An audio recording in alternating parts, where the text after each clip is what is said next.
Blackpink, Blackpink, Blackpink. They're coming. The album's coming in just a few weeks. Dropping Pink Venom. What do you think about this single? Straight to your dome, like bro. I love this song. Let's go, Blackpink in your area once again.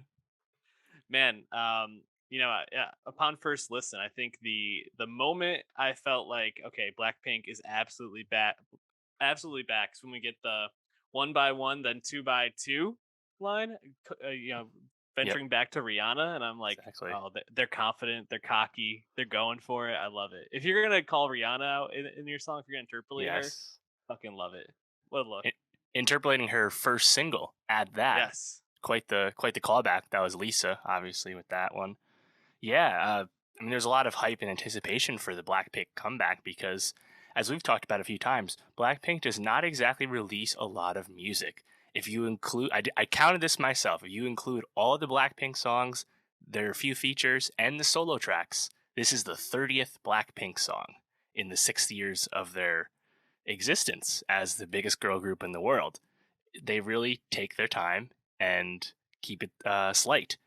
But when they do drop these singles, especially these lead singles, they're just always bigger and badder and crazier than the last one. And I think Pink Venom is like just such a worthy successor to How You Like That and Kill This Love and Do. Like it feels right in line with them. And I think the Blinks would have to agree because we had 90.4 million views in the first 24 hours for the music video, breaking Blackpink's previous high mark with How You Like That, the third highest mark, behind, of course, BTS's Butter and Dynamite. But after that, it's this song, rapidly consumed, and it'll probably be their one of the biggest K-pop drops in the U.S. in terms of like the Billboard Top 10. I think Top 10 is pretty safe at this point across the world too, not just in the U.S., which is crazy.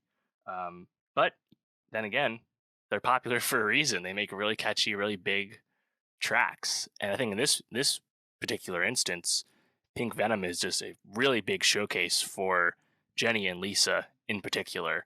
Like there's just tons of rapping from both of them on this, but different flows.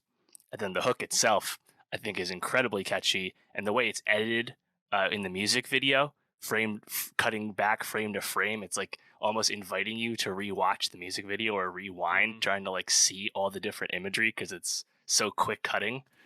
Yeah, I think there's a lot to like about it.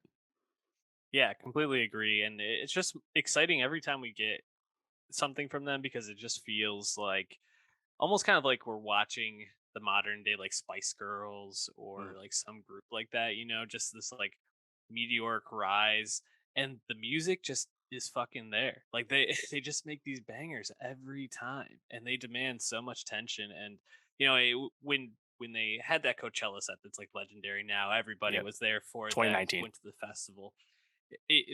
The hype is like, okay, Blackpink's arrived, but like, do they have the chops to really back this up? Well, yeah, they fucking do because they're dropping songs like this, and you know that we're just gonna get straight heat in 3 weeks. So I just cannot wait to see where this group's gonna go. Uh, Yeah. Pink Venom, man, what a banger! It's on our Nostalgia Best of 2022 playlist already at the top. So check that out. Yeah, totally.